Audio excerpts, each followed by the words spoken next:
If you're holding a phone right now, scrolling on a laptop, or watching from a tablet, pause for a second, because the battery, the chip, the touchscreen, almost everything powering your device probably started life deep in African soil. And that quiet fact? It's now at the heart of a global power shift you're not hearing enough about. For the first time in more than a decade, the United States has overtaken China in African investment, and they've done it through minerals. I'm Lenny Mhenga. This is Africa Perspectives. Let's get into what's really going on. Africa holds some of the world's richest deposits of lithium, cobalt, tungsten, and rare earths, the ingredients of modern life. For years, China dominated the game, building mines, rail lines, refineries, and locking down processing from the DRC to Guinea. At one point, Beijing even hinted at restricting exports of refined minerals, a move that sent alarms ringing in Washington. Those alarms turned into strategy. Last year, the US invested $7.8 billion across Africa, almost double China's $4 billion, and the first time Washington has taken the lead since 2012. Pushing this is the US International Development Finance Corporation, the DFC, created specifically to counter China's influence in strategic regions. But behind the money is a clearer mission: to secure supply chains, manage geopolitical risk, and give African governments an alternative partner. One example is Trinity Metals in Rwanda. The DFC granted them $3.9 million to expand tin, tantalum, and tungsten operations. What's interesting is Trinity isn't a political pawn. It's partly government-owned, partly backed by Irish firm TechMet, and known for a strict, conflict-free, professional mining model. That support helped them start shipping tungsten to Pennsylvania, not because they were told to, but because the economics aligned.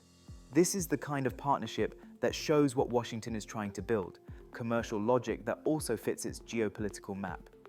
But economists are warning that if African countries simply trade cash for minerals, we'll stay stuck at the bottom of the value chain.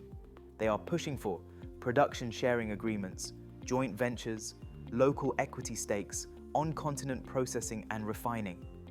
Because that's how you move from exporting ore to exporting value. And that's also how you build sovereign wealth funds, schools, hospitals, and real bargaining power. One project capturing that vision is Re-Element Africa in South Africa's Gauteng province. Their parent company, American Resources, is building a refinery next to mining sites. Why does that matter? Because once you process minerals locally, you create jobs, build skills, grow industries, and keep more money here. This is the difference between a minerals boom and a minerals legacy. But let's also be honest, the US doesn't enter this race with clean hands. Economist Lee Brandstetter reminds us of Trump-era tariffs slapped on dozens of African states, a move that damaged confidence just as people were asking harder questions about whether Chinese projects benefit communities. So yes, the US is investing again, but trust must be earned. And it's not just China and the US anymore. Brazil, India, Japan, they all want a piece of Africa's minerals. For African nations, this is both opportunity and pressure. More suitors means more leverage, but also more chances for weak decisions and rushed deals. So why does this matter to young Africans? From Lagos to Nairobi to Kigali, here's the real question.